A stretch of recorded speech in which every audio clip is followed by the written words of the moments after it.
But you do have a lot of Democrats who aren't purple-haired. And what's going to happen is they're going to be sitting there saying, like, look, we just saw like a 5-point swing towards the GOP in our district, which is supposed to be D plus 13. Clearly, this stuff's not working, and we're going to lose an election. We're going to lose ground.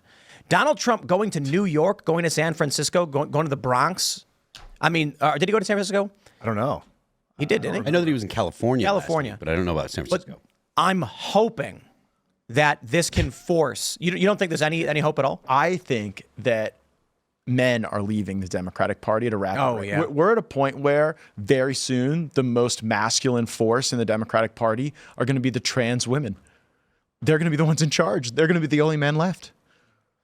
I think that's true. I mean, I don't know what the Democratic Party has to offer men today. You know, I think I know we talk about this a lot, that the Democratic Party, for some people, has left them behind. Their policies are more in line with what the Democrats were like maybe 50 years ago. But I think ultimately I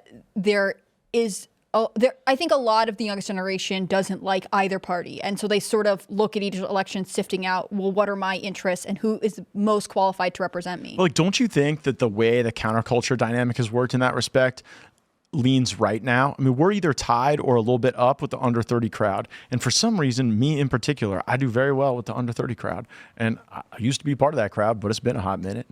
And so I think it's because, like, when I was in school, all my teachers were these like kind of liberal wimps.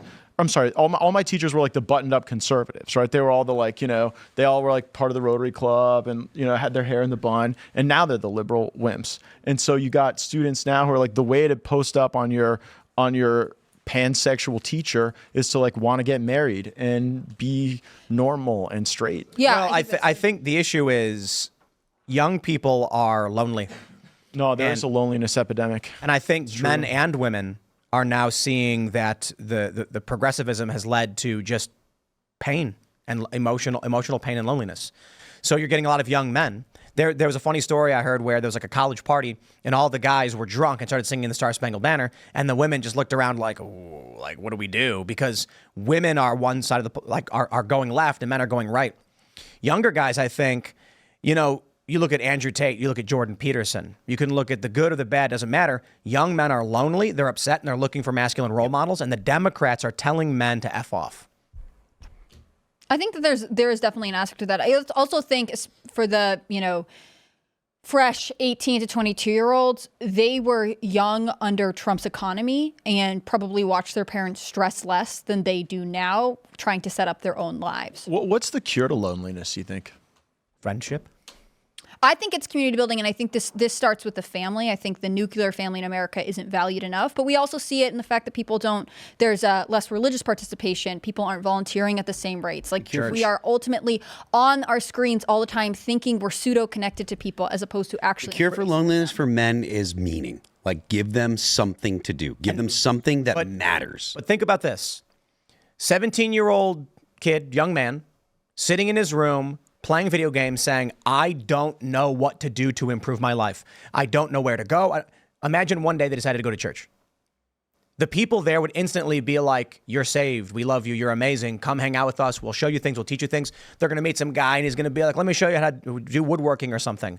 Instant community among people who want to help them and make their lives better. I think this is probably why a lot of young men are drifting towards Jordan Peterson. And again, for better or for worse, Andrew Tate. And Donald Trump. And Donald Trump. It used to be the military was a big part of community like that. And this weird military where they fired a bunch of people for not getting it's like 8,600 people. 8,600 more than the entire militaries of some of our NATO allies. And like, talk about some resolute human beings unwilling to waver. Wait. Are they going to bring them back? Well, if they come back, they will not be automatically barred. But my legislation to give them full rank restoration and back pay, if we have screwed them over, we have not been able to get a vote on. I think that, you know, I've met many people. It's not just the vaccine mandate stuff, which was a kick in the balls to many, many good people, but the DEI stuff in the military. I've met many officers who said that they've, and many, I mean like 2 or 3. Because I don't know a lot of people, but a couple. I spoke to a couple. You got a lot of military who watch this show, and a lot of enlisted guys. But a lot of I've had a handful of officers tell me that they've resigned their commissions because of DEI. I had one guy say that it was his dream to retire from the military as an old man and live out the rest of his days, and he was leaving in his mid-30s because of DEI. The old men who are willing to do that are the people who make a great country. Yep. And lead a great country and inspire generations of service. And I'll give you one of the DEI stories from this Biden administration. Lloyd Austin comes in, he says, well, one thing that I'm going to do is I'm going to take everybody's picture off their promotion packet, because people's inherent cultural bias could get them to see the picture and not pick someone who isn't like them. And then, of course, after that happened for a little while, do you think we became a more diverse officer class or a less diverse officer class? Of course. And then he had to reverse that policy. But it just shows that this stuff is driven with such reflex, and it reduces us to our immutable traits. Like, this is America, not some slave auction. We're not reduced to our immutable traits. We are a dynamic, interconnected group of people that ought to be able to judge one another based on what's on the inside, not on the outside. That used to not even be a controversial view. And now when you say it, people think you're a racist. So, Matt, like I said before, I really think the biggest thing that young men need is meaning, which is part of the reason why young men do respond well in the military. Like, you've got a team together, you got guys together, you got bros that you're hanging out with, you don't want to let your team down. There's a meaning. You've got a goal. You can work together. It's great for young men.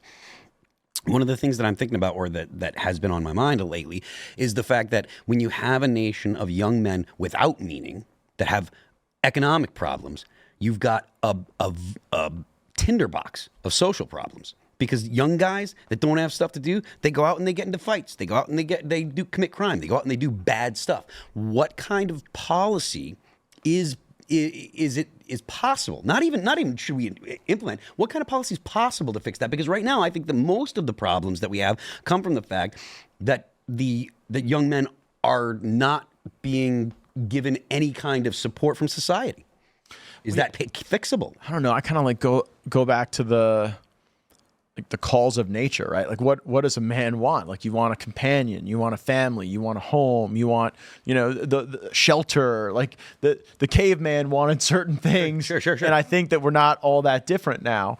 And the more you deprive people of that, the more it's like, hey, you don't marry someone in this country anymore. You marry their debt. And you can't even have conversations anymore about being serious with someone if you're not going through how much debt they have. And that is so sad and debasing and dehumanizing to us. So that cuts against it. And then home ownership. I mean, you just saw the Fed today, Jerome Powell, saying that rates were going to stay the highest ever. So good luck if you're in your 20s or 30s and you actually want to own something. So we've moved away from the meaning of companionship because we've made that harder. We've moved away from the meaning of home ownership because and like, when you own stuff, you're better to it. And if you don't believe me, think about the way you acted last time you were in a hotel room versus like your own place.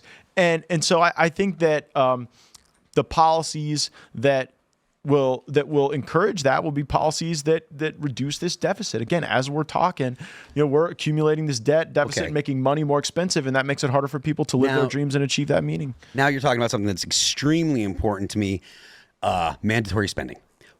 Everyone knows that Medicare, Medicaid are the major drivers of our debt, that we spend more money servicing the debt than we spend on our entire military every single year. We're spending more, and we're only going to spend more. There is nothing, there's no plan at all. What? No plan? And how come no one can come up with any type of plan that can even broach the system? Now, I understand that it's radioactive, but everyone also knows that the dollar is going to be blown up. Like, you're going to destroy the value of the dollar if people don't want to continue to buy our debt. So what do we do to fix it? How do we fix the unfunded liabilities and at the same time not toss grandma and grandpa into the ocean?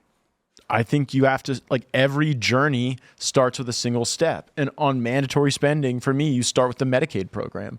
I would freeze Medicaid and block grant it to the states and say, this is what you got. Go innovate, go do your thing. And there'll be some states that'll totally blow it, and their poor population will probably be worse off. And there'll some states that'll come up with the way to deploy 5,000 AI doctors to their poorest people, or they'll find some way to get primary care to people faster and easier so that they're not in higher expensive acute care. And then the goal under the federal system we have is that the best practices will emerge and be copied, and that's how you do it. as opposed to the system now that we have built around Medicaid, where if you're a state, you get more money the more you spend. When I was a state lawmaker in Florida, for every dollar we spent on Medicaid, we drew down $1.48.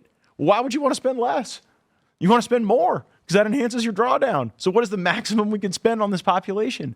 And that creates that sense of dependency that makes people, I think, less productive otherwise. So you start by block granting Medicaid. I think that creates momentum for other mandatory spending reform. I think the way to fix the economy, one way to do it is to focus on GDP rather than the money itself, the gross domestic product. What are we producing here domestically?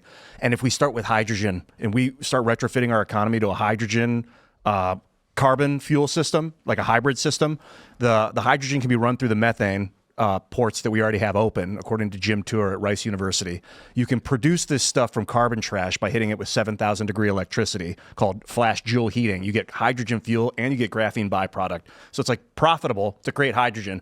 The key is you got to convince the carbon industry that we're going to increase your profits. We're not going to lessen your money because we're going to start using hydrogen fuel. We're actually going to turn your carbon into graphene, and we're going to keep pumping that oil, and we're going to keep drilling for that coal. And then we'll have massive production capacity. And then the dollar is just automatically worth 10 times more or whatever. So because if you're producing more people are buying in the dollar. So for sure. So I love it. And Ian, it's cheaper. It's amazing. It's such a great idea. It aligns very, very well with what I view as the more MAGA-aligned view of the United States. Unfortunately for you, the deep state, bureaucratic state, establishment, military-industrial complex says, gee, Ian, that's a whole lot of work. How about we make a bunch of guns and go blow up brown people in foreign countries so that they're forced to use our dollar?